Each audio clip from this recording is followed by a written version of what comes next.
Thank you for that introduction, and thanks for having me. Thanks everyone for joining me on this rainy evening in this large reverberating room. Yeah, that sort of your introduction suggests another whole framing for this, which is also sort of the relationship between musical source and listener, and sort of where meaning is made. And that's yeah, a question that sort of orients my approach, but not the framing that I'll be talking about now, but I think related. So I'll get into it then. My talk today is about disciplinary orientation. So I'll start with a little bit more about my background as an ethnomusicologist. My work has largely focused, as Fabienne mentioned, on music and migration in the Dutch colonial empire. And my dissertation project involved ethnographic and historical research into musical practices in Indonesia, Suriname, and the Netherlands. And next year, as you mentioned, I'll start a project about colonial sound archives in the Netherlands, which will also take an ethnographic and historical approach. My approach is very much oriented in the humanities and in ethnographic qualitative research and in what we might call postcolonial critique. And since postcolonial is one of the terms in the title of my talk, I'll briefly first explain what I mean by that. On the one hand, postcolonial can be a sort of neutral descriptor, meaning places where colonialism has happened in the past. But I use it to mean something more than this, which is taking a necessarily critical view of colonial history and colonial relations that also includes how colonial histories still shape the present world. In other words, the post in postcolonial doesn't mean that colonialism is over. It means investigating a present world that's deeply shaped by the colonial past. So recently, I've turned such questions about colonial history and coloniality to archives of recorded sound and moving images. And this is where I've started to become interested in computational perspectives. As digitized archives increasingly become sources of data for large-scale computational analysis, I'm interested in how technological tools and computational approaches can help us understand the past from a post-colonial or a critical perspective. And this has led to an article and a small pilot project in collaboration with a music information retrieval, or MIR, technologist, both of which I'll discuss today. But overall, it's led me to reflect on the general separation between computational and critical or humanities-oriented ways of approaching music as an object of study, and to wonder why this is. And I think on both sides of this divide, there are assumptions about what's going on the other side that make bridging this gap and engaging in true collaboration quite difficult. But I also think that collaboration is very much possible, and I'm interested in what can make it possible. And that's what I'll be exploring tonight. So here's a little outline of how I will proceed in the next hour. I'll start with my question a little bit more about the question that I'm asking and what I'm sort of proposing.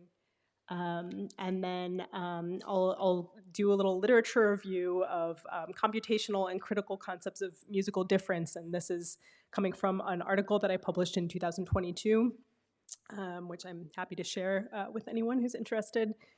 And then I'll talk about a case study testing MIR tools in a colonial media archive that I did over this last summer in collaboration with the technologist.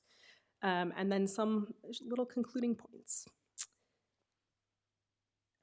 Okay, so part one. First, I'll share a small anecdote that's about disciplinary difference and some of these assumptions that I want to explore. I was briefly working on a computational creativity project where some students in data science at a university in the Netherlands were training an algorithm to produce music. And the idea was to use a very large set of training data in MIDI format in order to do this with an agnostic, non-genre specific definition of music. And the other people involved were data scientists, not musicologists. And at our first meeting, one of the students, knowing that I was the ethnomusicologist on the project, asked me, what's the data set we're going to use to eliminate Western bias? And I found this an extremely interesting question because it sort of contains a number of assumptions. The first being that computational creativity algorithms and training data generally contain Western bias, and that's something that we can probably all agree on. That's definitely the case, and it was appropriate of the student to be concerned with this. The second assumption is that the goal would be to eliminate this bias, and that given a particular data set, that would be possible. And third, that my role on the project as an ethnomusicologist would be to do this, or to put it differently, that my desire as someone who studies music from a cultural standpoint would be to eliminate Western bias, or we could say to erase musical difference, making all music equal and equally producible by this algorithm. And I don't mean to critique the student for having these assumptions, because I think they're common ones, but I want to think about, if we examine these assumptions, what can we learn about how we think about music, data, and this question of difference? So again, we can agree Western bias exists in this context, and if you train an algorithm to create music with existing data sets and approaches, it will be biased towards Western, popular, or classical music. But I don't necessarily agree with the idea that bias is a problem that we can solve, or that we should strive to solve. I think that biases in algorithms reflect biases in our world, and in the case of music, biases in how we listen. And I think we can learn a lot more if we study what biases exist and why, than if we aim to get rid of them through selecting the right data set, for example.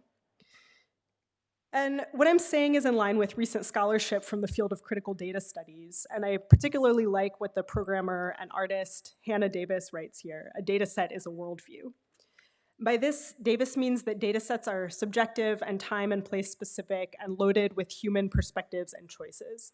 And further, that we should embrace this and not see it as a technical problem to be solved in order to make data objective. So by studying the subjectivity of data sets, we can learn about the subjectivity of the social world that we live in. And in this framing, it's not possible or even desirable to sort of de-bias data or algorithms. So in terms of music, I'm not interested in mitigating or eliminating the Western bias in computational approaches, but rather in understanding different computational approaches to music as, like Davis says, different worldviews. I'm interested in how humans teach computers to listen to and to understand this concept, music, and what that says about how we humans listen to and make sense of musical practices in the world around us. So in the computational creativity project, for example, the way I saw my own goal as an ethnomusicologist was to understand how these data scientists communicated with their algorithm about music, and to examine this intriguing idea that there could be an agnostic, universal, non-biased, or non-genre specific idea of what music is. I was interested in sort of investigating that as a musical worldview itself. Here are the questions that I want to focus on this evening. As this anecdote hopefully illustrates, different disciplinary approaches to music are imbued with their own worldviews, loaded with assumptions about how to study music, as well as assumptions about how other subdisciplines do this. There's largely been a lack of conversation between computational musicology and the humanities-driven subdisciplines, especially ones that deal with musical and cultural difference. So I want to understand why this lack of cross-disciplinary conversation or collaboration exists. And I want to understand how real collaboration between these fields could take place. What sort of disciplinary assumptions do we need to examine and to understand in order to talk across this divide? Okay, and here's my little illustration of this great divide that I'm positing between what we might call the humanities-driven subdisciplines on the left, and not just computational musicology, but what we might call the empirically oriented or more positivist subdisciplines on the right. Computational musicology is often found in collaboration with fields like cognitive musicology, comparative musicology that take a similarly empirical approach, to put that in a very generalized and maybe disputable way. My question is, what kind of disciplinary difference is located here in this divide between subdisciplines? And how could we bridge it or manage to work effectively across it in ways that are truly interdisciplinary? So first, from a historical perspective, this divide really, I think, takes shape in the late 20th century. And at that point, the humanities-driven subdisciplines went through a reflexive turn. And this came from anthropology and other humanities fields in the 80s, really reached music studies in the 90s and 2000s. And it shifted the priorities of ethnomusicology and historical musicology away from positivism and towards critical social analysis, such as the trends in historical musicology that are sort of grouped under new musicology, and distinguished ethnomusicology from its more positivist forefather, comparative musicology. And it also served as the basis for the later developing field of sound studies, which asks questions like, how do we understand the boundary socially drawn at different times and places between music and noise? So really asking fundamental questions about what music is from a social constructivist perspective. And indeed, we could call this a constructivist turn, as it pointed out that many of the terms that were taken for granted in different fields like culture and genre and music itself were actually socially constructed and historically contingent concepts. On the other side, what we might call the positivist or empirical musicologies did not undergo this turn because they've been more connected to social science methods and frameworks than humanities ones. And more recently, these fields have undergone a different critique that's related to representation. And this turn also brings important critiques. For example, in psychology, it's no longer valid to base general cognitive theories on research done only with participants from the West or the global North or weird societies or only men, as was common for the whole history of the discipline. So likewise, computational musicology has had to grapple with development that focused almost exclusively on Western music and Western ontologies. And one result of this critique is the subfield of computational ethnomusicology, which applies computational methods to non-Western music. And that's where I want to zoom in now. So on either side of this divide, we have here two subdisciplines that we could say on a very general level aim to understand different musics and musical difference. But despite having ostensibly similar interests and very similar names, they've been pretty much, I think, unable to talk to each other or to work together in any productive way. So why is this? And I find existing explanations of this insufficient. For example, Nicholas Cook, in his essay on computational and comparative musicologies from the edited volume Empirical Musicology, explains it this way, and I'll paraphrase him a bit here. In the mid-20th century, comparative methods went out of fashion in the humanities and social sciences. An example is the replacement of comparative musicology with ethnomusicology, which, quoting Cook, reflected a new belief that cultural practices could only be understood in relation to the particular societies that gave rise to them and could not be compared across societies. Perversely, Cook says, quote, this meant that the possibility of computational approaches to the study of music arose just as the idea of comparing large bodies of musical data, the kind of work to which computers are ideally suited, became intellectually unfashionable. As a result, computational methods have up to now played a more or less marginal role in the development of the discipline. End quote. But I don't agree with that. I don't think that we can chalk all of this up to what's intellectually in or out of fashion, as Cook puts it. I think it's actually a matter of ontological differences that were produced by these two different critical turns that I mentioned, which are not about trends and fashionability, but rather about deeply questioning the very basic concepts that lie at the foundations of these different epistemological approaches, concepts like music and difference. So what I want to do next is to attempt to understand what each of these two fields that each study musical difference actually mean by different musics, different cultures, and difference itself, because I think the answer to this question that I'm posing lies there.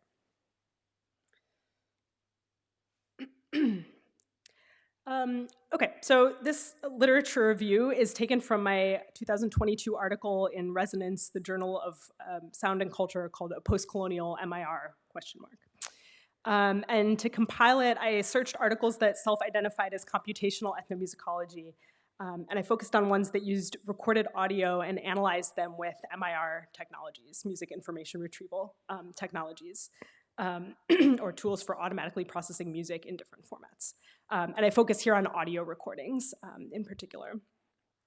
I researched and wrote this article in 2021, so there's certainly been more going on in the last 2 years. It's by no means comprehensive.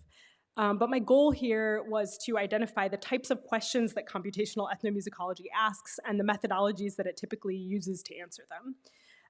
And then I will compare these questions and methodologies to those of ethnomusicology, non-computational ethnomusicology, which is based on my own experience in and knowledge of that field. And then I'll attempt to analyze why these two fields are sort of having very different conversations. Okay, so computational ethnomusicology generally aims to conduct large-scale analyses of non-Western musical traditions, applying MIR methods beyond the Western popular and classical genres where they're usually applied. So typically this results in studies that describe the characteristics or grammar of a particular musical genre. And I list a bunch of examples here. So studies have described Javanese gamelan scales, Central African pitch sets, Afro-Latin rhythms, North Indian classical rhythms, Carnatic music melodies, Indian raga pitch classes, Cretan folk song patterns, Hindustani melodies, Basque anti-patterns, pulse and Brazilian samba, tempo in Uruguay and Candombe, a rhythm in Central African music, etc. And I have full citations of all of these examples in the article, and again, happy to share it with anyone who's interested. Other studies go beyond describing one genre and seek to compare characteristics between genres or to identify commonalities across different genres from different places, even aiming to posit characteristics that might be universal across all musical practices. Further, there are also prescriptive applications of such analyses, such as teaching computers or even humans how to play instruments in different styles according to the rules identified through computational methods. In some cases, larger scale studies have attempted to look not just at musical genres, but at musical cultures to link musical characteristics with cultural context. One example of this is the Comp Music project, which looked at the digital traces of Hindustani and Carnatic music, Turkish makam, North African music, and Beijing opera to sort of analyze these as cultural phenomena, not just musical genres. So, from a non-computational ethnomusicologist's point of view, there are some problems with many of these studies, some of which have also been pointed out reflexively within the discipline, so not just my critiques. For example, while specific algorithms and data sets are often well-defined in these studies, other terms, especially those critically scrutinized by music studies scholars, remain black boxes. So fundamentally, MIR studies or computational ethnomusicology studies frequently neglect to define what is meant by music. And as I've already mentioned, in computational musicology more broadly, this often means Western pop or art music. And scholarship that aims to challenge this, like these studies within computational ethnomusicology, often use instead somewhat problematic categories such as ethnic music or non-Western music. So these kinds of categorizations tend to lump together all types of music outside the boundaries of Western genres and to unhelpfully reinforce a great ontological divide between the Western and the non-Western, or the West and the rest. Even when using more specific terms about exactly what music a study attends to, genre categories such as Central African music, Arabic music, folk tunes, are still quite broad and pretty much remain undefined and are not really problematized. They're sort of taken for granted as musical entities that exist and that seem to be self-evident and uncontroversial. What computational ethnomusicology studies often fail to acknowledge is that this seemingly neutral act of naming and describing a musical genre also entails establishing the boundaries of that genre. And those boundaries can in actuality be up for debate, often in ways that are entangled with notions of racial, ethnic, national, or gendered difference and attendant histories of power, and also in ways that change historically. This graphic, taken from a computational ethnomusicology study from 2008 called Comparative Analysis of Music Recordings from Western and Non-Western Traditions by Automatic Tonal Feature Extraction, I think well demonstrates the fundamentally problematic nature of many computational ethnomusicology studies and the categories they use. And this is a sort of very clear example from an older study from 2008. So this study taught an algorithm to classify large quantities of music recordings into these genres using automatic analysis of pitch classes and intervals. So here, Western and non-Western genres of music are compared in ways that accept and reproduce this binary of dichotomous difference. The selected subgenres of non-Western music, from Africa to Java, do not really receive much further explanation in the study, nor is there consideration of whether pitch class might be a relevant concept within each of these musical traditions, or if maybe musicians within these traditions understand pitch in a different way. Thus, Western concepts are applied to non-Western music as simultaneously the categories of Western and non-Western are circularly reinscribed. And it all becomes a sort of technological challenge to see if algorithms can do this classification. Further, what exactly constitutes a piece or unit of music, and according to whom? Is a unit of music to be analyzed a recording, a transcription, a score, a MIDI rendering? In computational ethnomusicology studies, these kinds of decisions are often buried deeply for the reader to unearth, or seem to be arbitrary and not justifiable, like using a MIDI rendering of something that was originally played live, or this sort of thing. Thus, some of the key ontological questions of ethnomusicology and music studies largely do not enter the considerations of computational ethnomusicology. Questions like, what is music? What are possible issues with categorization such as work and genre and canon and tradition? And how do we take these more subtle shades of difference and change into account? George Santatakis has astutely observed that computational ethnomusicology often suffers from providing, quote, solutions in search of a problem. And by this, he refers to, quote, a blind application of existing techniques, typically to some specific music culture, without having a clear musicological goal or motivation. So in other words, while studies in this field have access to an array of advanced technological tools and large corpora of data, they often lack the perspectives or the framing to sort of pose appropriate and pressing musicological questions that might be asked using these tools and drawing from this data. And this can lead to studies with a lack of clarity about motivations and goals. What is a given study trying to achieve, and how do the chosen methodologies reflect the problem and the context of the study and the music in question? If the goal of a study is to describe a genre or canon of music, to formalize its characteristics, or even to build a model to generate new works in this tradition, what exactly does it mean to do these activities? What's the point of doing them, and what's the effects of doing them? What do these activities contribute to knowledge that can't already be accomplished, and perhaps even in more context-sensitive ways by human musicologists or experts from within these musical traditions? So it's not to say that we shouldn't do these things, but that largely there needs to be a better sort of understanding of why do them and to what effect that they're done. Such studies that focus on purely computational challenges or developing interesting tools, or that are otherwise not clear in their goals or contributions to knowledge, or to put it another way, solutions in search of a problem, these can produce some pointless or even some problematic results. Some studies merely produce descriptions of musical characteristics of a tradition that could be more complexly articulated by human musicians, for example. Furthermore, the notion that computers can learn the grammar or rules of a musical tradition seems to imply that there's an objectively correct way to execute music, and that machines can impart this knowledge to humans rather than the other way around. And that's sometimes carried out in these educational applications of studies, like a 2011 study of clave rhythms, which suggests very explicitly that machines can train human performers to play them correctly.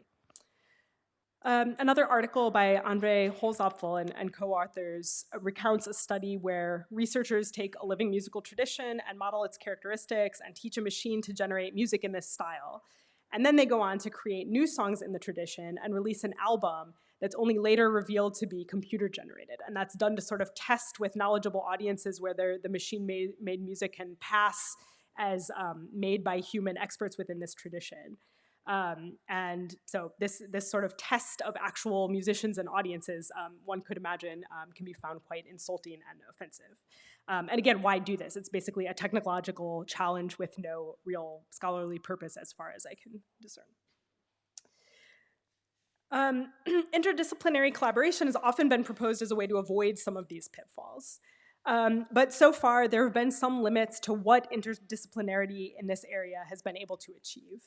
And the project Tarsos, for example, followed a multidisciplinary approach drawing from a range of musicological literature and aimed to test the assumption that existing MIR tools could be applied to non-Western musical case studies.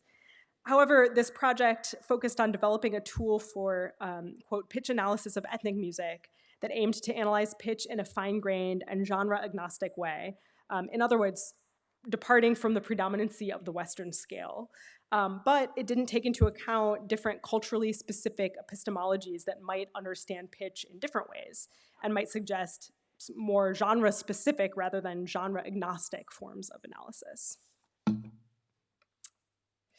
Another project worth mentioning here is the currently ongoing EU Horizon Project Polyphonia, which takes a very expansive interdisciplinary approach to European musical heritage. And that's another collaboration between technologists and musicologists, and it's driven by questions about mapping and preserving heritage. So it's specifically about Western European heritage, but it does promise to incorporate different disciplinary views. So we'll see what they end up producing that is recently started. So let's look again at this divide. We have here two fields that aim to study musical difference. And so far we've looked in detail at computational ethnomusicology, which in response to critiques regarding Western bias focuses on non-Western musics and cultures. So we could say that computational ethnomusicology is concerned with describing different musics and different musical cultures, and that for this field, musics and cultures are then things that exist and that have clear self-evident boundaries around them, and that can be described and measured and compared without being themselves necessarily problematized. And we see this with the very idea of Western and non-Western as categories. So now to turn to an ethnomusicology view, a non-computational ethnomusicology view, or cultural music studies. So to very briefly summarize a complex history, the field of ethnomusicology has grown from its late 19th century roots in comparative human sciences and folk song collecting into a humanities field influenced by contemporary cultural anthropology theories, ethnographic methods, and various frameworks of critical analysis. And then the related field of sound studies builds on these perspectives, questioning the very definition and centrality of music in the field and investigating the broader ways that sound and listening shape human perceptions and ideologies. So in short, ethnomusicology no longer focuses on questions like, what does musical tradition X sound like? And has moved towards questions such as, how has musical tradition X been influenced by and influenced the social and political circumstances of the people who perform it, in terms of categories such as nation and race, ethnicity, class, gender, sexuality, and also political change, migration, climate change, and or shifts in beliefs and values. And crucially, rather than describing musical difference in terms of the essential qualities of different genres and defining their boundaries or the correct way to produce them, contemporary ethnomusicology instead asks how notions of difference are themselves produced and perceived through music.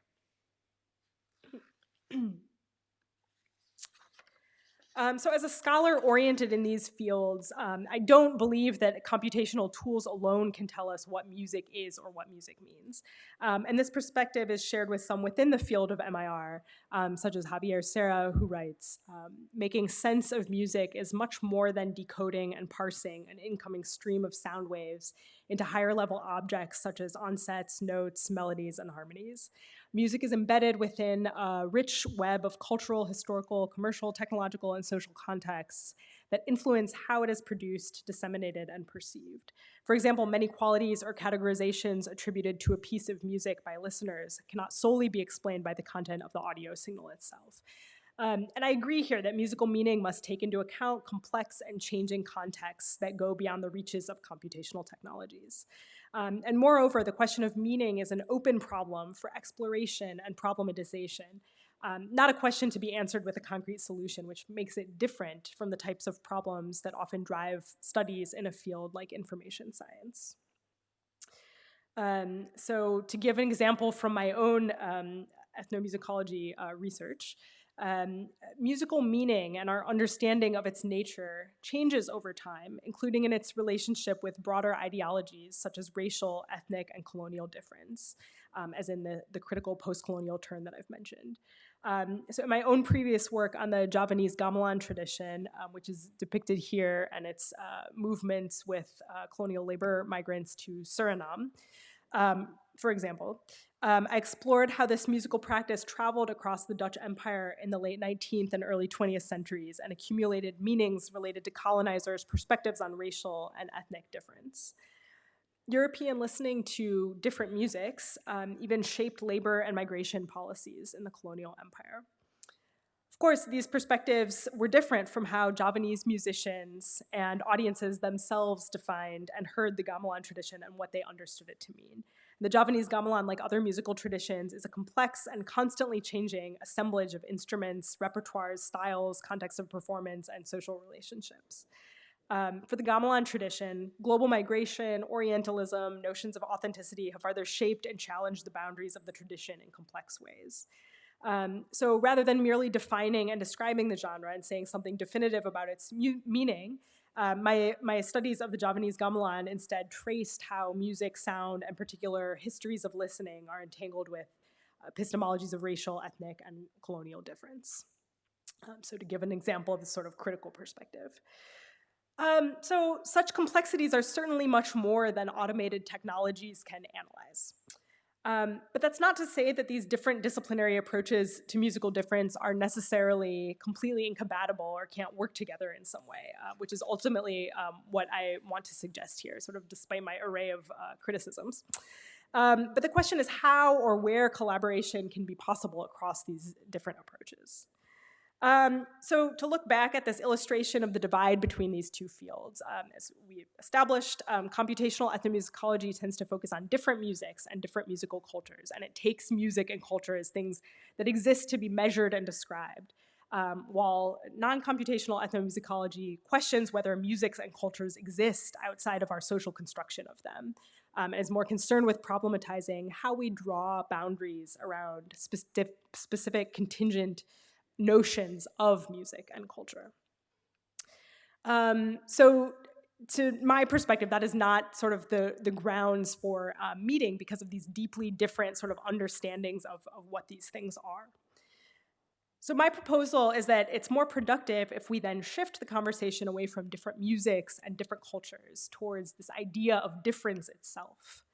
And again, these two fields approach musical difference and human difference in different ways. But unlike music and culture, whose ontological status is debatable in these ways that I've been arguing, difference does exist. Different works of music have different qualities and characteristics, just like individual human bodies do. And that's essentially a social constructivist critique, like think Judith Butler in gender studies, for example.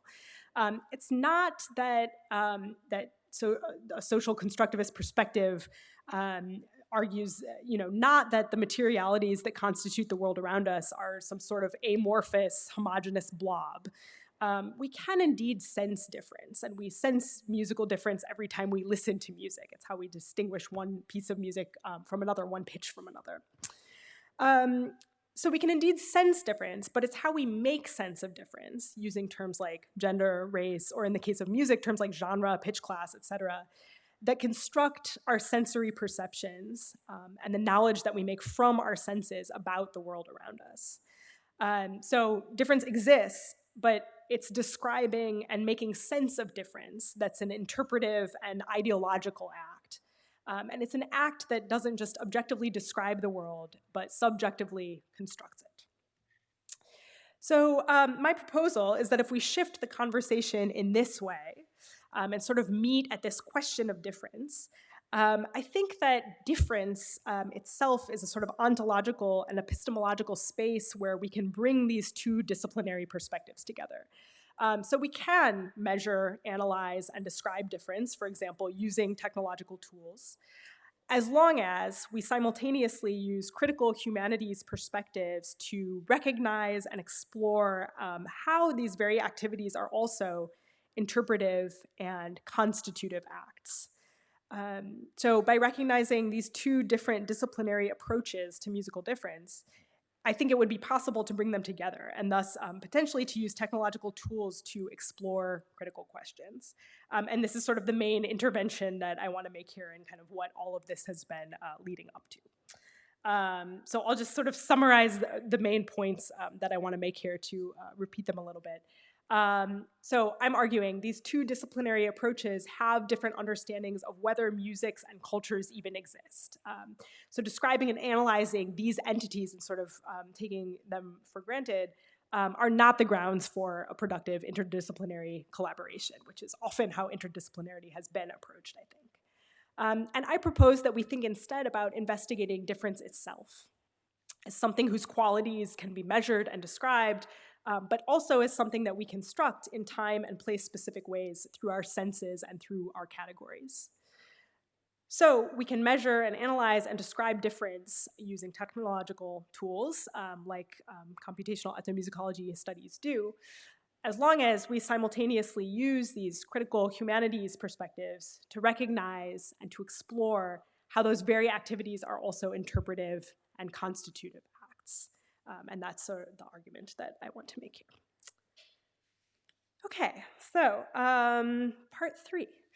So part three is, I'll go a little off script here. So at the end of my 2022 article that I've been drawing from up to this point, which contains a lot of these ideas, I end by making a few suggestions about how I think that MIR technologies could be used to conduct research in specifically a historical audiovisual media archive from a postcolonial perspective. And that's based on the fact that I was working as a postdoc in the Netherlands Institute for Sound and Vision, a media archive at the time. So since writing that article, I've had the opportunity to conduct just a very small 2-month pilot study over the summer, exploring some of these ideas. And so in the remaining time, I'll tell you a little bit about this pilot study and some of our findings. All right, so to give a little background, the funding for this came from the International Federation of Television Archives Media Studies grant. And this funded a small 2-month pilot study that I did in collaboration with a master's student in data science at my institution at the University of Amsterdam, NOAA. So we had 2 goals. The first was to analyze the role of music and non-linguistic sound in a collection of Dutch audiovisual news reports from the mid-20th century, and I'll tell you more about that in just a moment. And the second one was more broadly to explore how digital tools in music information retrieval can be used for potentially for post-colonial research in an audiovisual media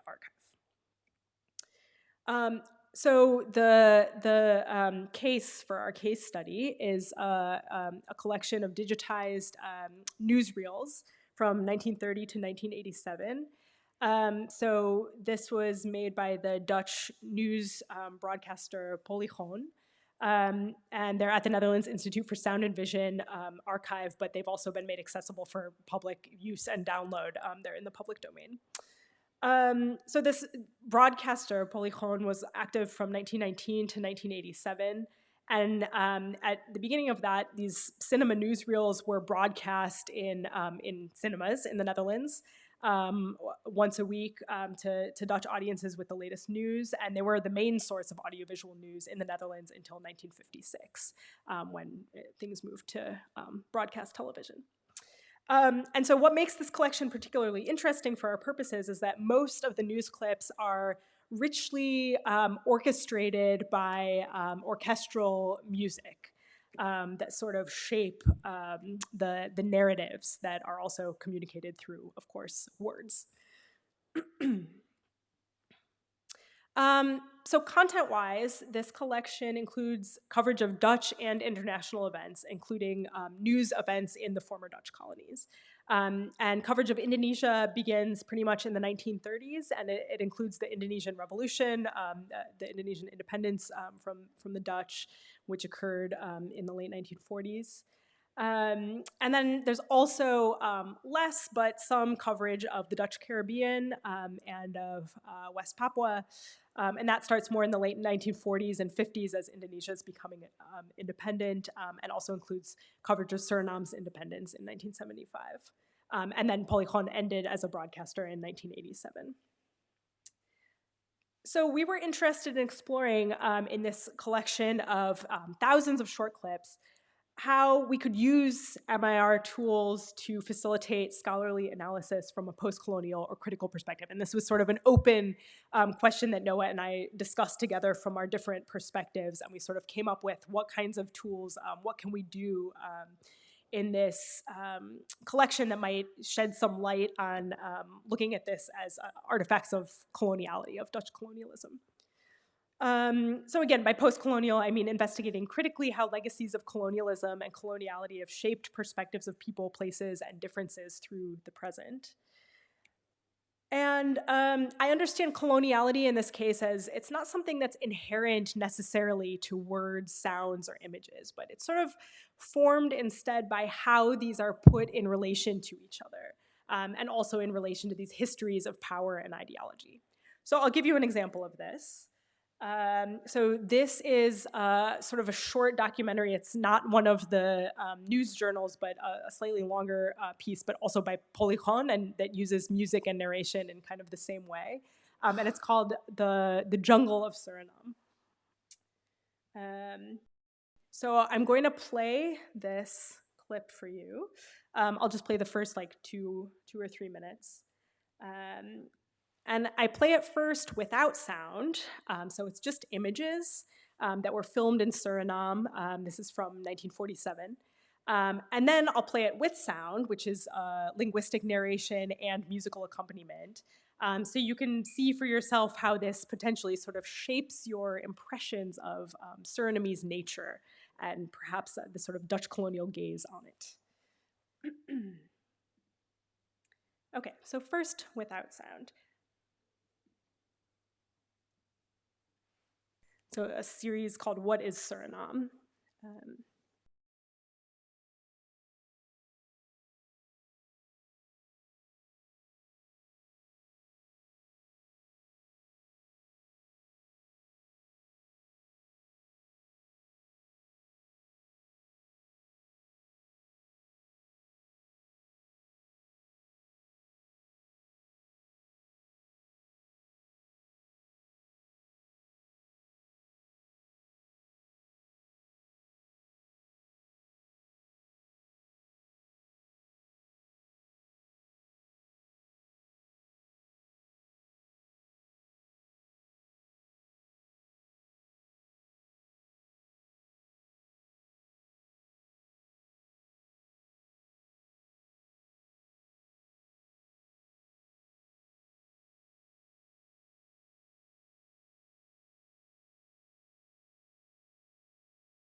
Okay, so you see these images of rainforest, mangroves.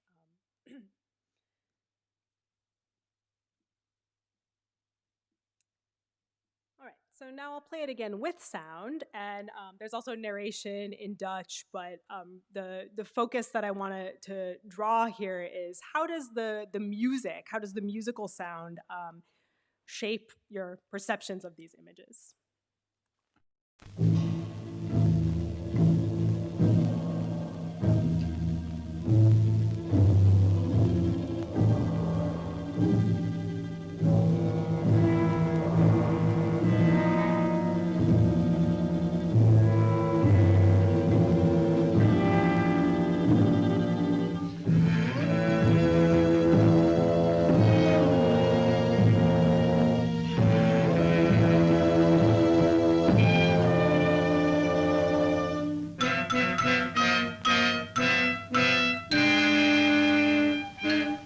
Groot en machtig, in onverzettelijke kracht, staat het oerwoud.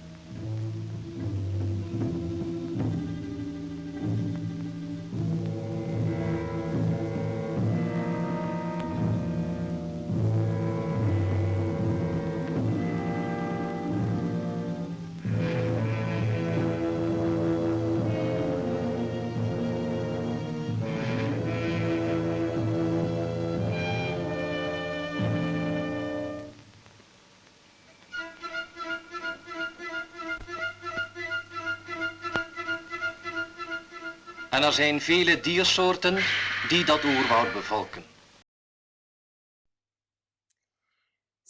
So the point of doing this, and maybe I'll create a moment of interaction here now that I've been speaking already for 45 minutes. Does anyone want to share an adjective or a feeling that you had from this orchestration? Thank you. Yeah. So this sort of sense of danger, the wild, the undomesticated, and in a colonial sort of relationship, the kind of ripe for domestication and exploitation is part of my interpretation of this as well. So the point of doing this is to show how this richly orchestrated musical soundtrack shapes the viewer's perceptions of what they're seeing. The aspect of coloniality here, in other words, the Dutch gaze at nature and later in this same video at people and culture in the colony of Suriname, is not so much inherent to just the images of the jungle that were collected by Dutch cameras in Suriname, but in how they're put together with words and with musical sounds. And here the music does just as much work in shaping perceptions of the jungle as intimidating, as wild, even as sort of humorous at moments, as the linguistic narration does. Yeah, so that's one of the questions that we had about this collection is sort of where they, if they had a library of music or had people composing the music, and I think it changed over time, but I'm not entirely sure. But parts of the soundtrack of this film also appear in other Polygon films. So I think it was music created for Polygon, but reused across potentially different productions by them. Yes, and that's exactly part of what we ended up exploring. Yeah, so through examples like this, I became interested in more systematically understanding how music is used to shape perceptions of Dutch publics on colonial topics in these news reports, and more broadly in how we can use tools to focus on sound in such an audiovisual archive. One of the issues in audiovisual media archives is that searching and exploring are still done largely through language, so keyword searches and subject terms and this sort of thing, or searching the linguistic content of a video maybe through an automatically generated transcript, this sort of thing. It all involves language. And for this particular example, we can take just very briefly a look at some of the video's archival metadata. These are the descriptions and keywords that can be used to locate this video in the archive. And I want to show here, by underlining some of these Dutch terms, how through language, colonial perspectives can travel from the content of the video to the metadata that's used to describe and find it. So some of these terms are outdated and potentially offensive terms for different ethnic groups, for example, and other terms related to sort of colonial ideologies. So one of my questions here is, by focusing on image and sound as entry points into the audiovisual archive, is there a way to sort of avoid this coloniality of language that we see appearing in metadata as a different way of navigating the archive? So there are some scholars working on this in terms of visual searching, such as these studies that I cite here. And this is one example of one of these studies where they took the images on the left. This was in a historical photograph archive, and used those images to find similar images that are shown to the right of those. So my question is, can we do something like this with sound? And according to my own experiences in the archive, as well as others' research, MIR tools that could potentially help us do something like this are not generally accessible to archivists and archives users. DeFalk et al. In a 2017 article point out, similar to critiques that I've already mentioned, that MIR technologies are often developed as technological challenges rather than user-friendly, use-driven tools that could be applied in research situations like this. And moreover, audiovisual archivists are generally not really aware of what MIR technologies are even capable of doing, what exists out there. And so they're not able to suggest particular uses for which they could be developed for archival research. So this brings us to then one of our research questions for this pilot study. Can MIR technologies be used to facilitate critical analysis of a historical audiovisual media collection from a postcolonial perspective? Okay, so with my collaborator Noah, we, just to sort of describe what we did, we selected a corpus of 136 clips that contained colonial subject matter, so that were concerned either with the Dutch East Indies or West Indies, so Indonesia or the Caribbean. And then we extracted audio from those files and then used a musical source separation algorithm to create separated tracks for accompaniment and voice and drum. So the music, the voice, and then as an additional experiment, we tried to make a sort of more percussion-focused track. So the results of this step were that the musical source separation seemed to work actually pretty well for this historical born analog collection, and that we felt that was a significant result because these kinds of algorithms are typically trained on contemporary born digital pop music and used for things like making a karaoke track or something like that, separating, lyrics and melody from background accompaniment. But we found that it worked quite well for these historical analog and later digitized recordings. Then we produced audio wave envelopes that were images of each of the 4 audio tracks per clip. We performed audio fingerprinting analysis to compare audio across the corpus, so to see if any similar or the same music appeared in different cases. And then we used these results to identify some possible matches for further investigation. So to see where, if the same music appeared in different places, what kinds of images did it accompany, and what sort of meaning could we make out of this? So the audio fingerprinting seemed to work as well. It identified 2 duplicates and 9 possible cases of musical reuse for our further human analysis. So our results were not very large, but we did have some results. So to give a couple examples, we saw things like there were 2 different clips of 2 different events in Indonesia that showed children's choirs, and those were accompanied by the same recording of a children's choir, of children singing. So yeah, that obviously in post-sync, the children's choirs depicted were not recorded. For another example, we found that the same music was used to accompany 2 different scenes of laborers kind of struggling against nature and infrastructure.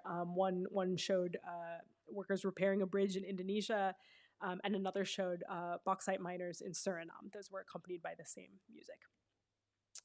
A third example, in 2 cases, the same musical accompaniment was used as the background to footage taken from a plane, and then in another case, footage of a plane. Okay, so just to give a few examples of what we found. So our first goal, to analyze the role of music and non-linguistic sound in this collection of Polygon newsreel clips. So we did end up with a relatively small corpus. We were somewhat restricted by time and budget, and we ended up with only 9 instances of reuse, but so we can't claim any sort of significant patterns. But among the 9 matches, there were some interesting moments for further investigation. So like these examples that I mentioned, the same music is reused with footage of similar themes. So air travel, manual labor, a children's choir, military related and political events. And even in one case in a similar themes, but from a completely different geographic setting. So manual labors in Indonesia, manual labors in Suriname. So next steps here would be to sort of look at a larger corpus to include more clips, maybe different types of collections and music, but this suggested that these tools could at least be used for this kind of purpose. So our second goal was this broader question of could we use digital tools to conduct critical research in this sort of historical media archive. So we found that the musical source separation and audio fingerprinting seemed to work well for this born analog and later digitized media with music and spoken language. And so it seems to be promising for development. It was definitely a good way to sort of remove the voice and be able to focus sonically on the music for human analysis. Another idea that we had was to analyze rhythm. And the idea behind that was to see if there were sort of maybe characteristic or even stereotypical uses of like rhythmic music for example, the Caribbean.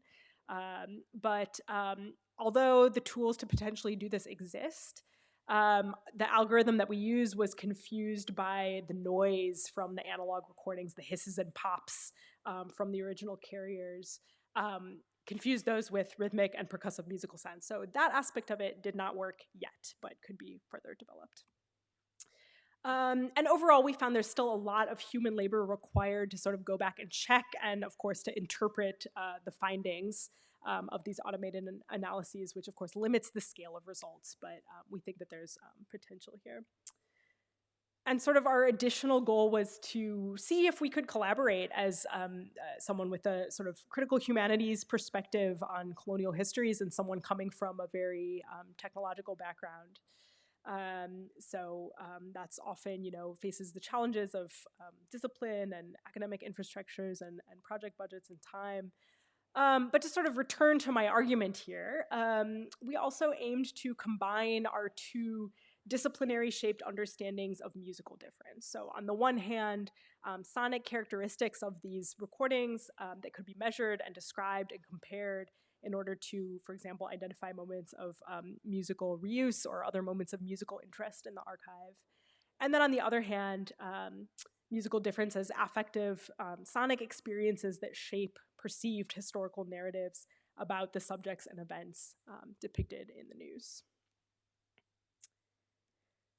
Right, so I'll just briefly make some concluding points. Just to summarize a bit, so this lack of conversation or this great divide, as I've described it, between the humanities-oriented musicology subdisciplines and the empirically oriented subdisciplines is, as I view it, not a matter of debiasing technologies or a matter of societal trends regarding representation or what's intellectually fashionable in terms of methodology.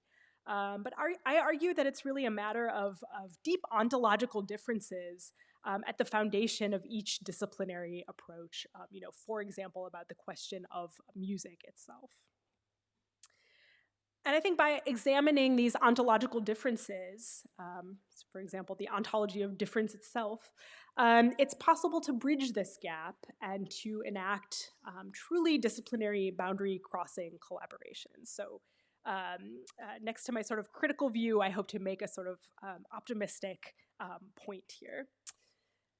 So with this pilot study of MIR technologies in an archival collection of colonial news reports, we briefly explored some approaches to doing this, but there's much more potential for collaboratively developing tools for specific research purposes, as opposed to this approach of sort of solutions in search of a problem, and to do this in archives of recorded sound and audiovisual media. And just in the future, in 2024, I'm going to start a 4-year project with a focus on colonial sound archives in the Netherlands. And the aims of this are going to include, among other things, analyzing how sound recordings, including Dutch folk songs and colonial field recordings, have been used as data in computational projects, what sort of knowledge has been made of them with those approaches, and also seeking collaborations with technologists to further develop this idea of potentially useful tools for archival research. Well, that's it. So thank you for listening. These are the full citations of the two of the article and of the, I think the project report is not available yet, but it will be at this website. And again, I'm happy to share the article with anyone who's interested.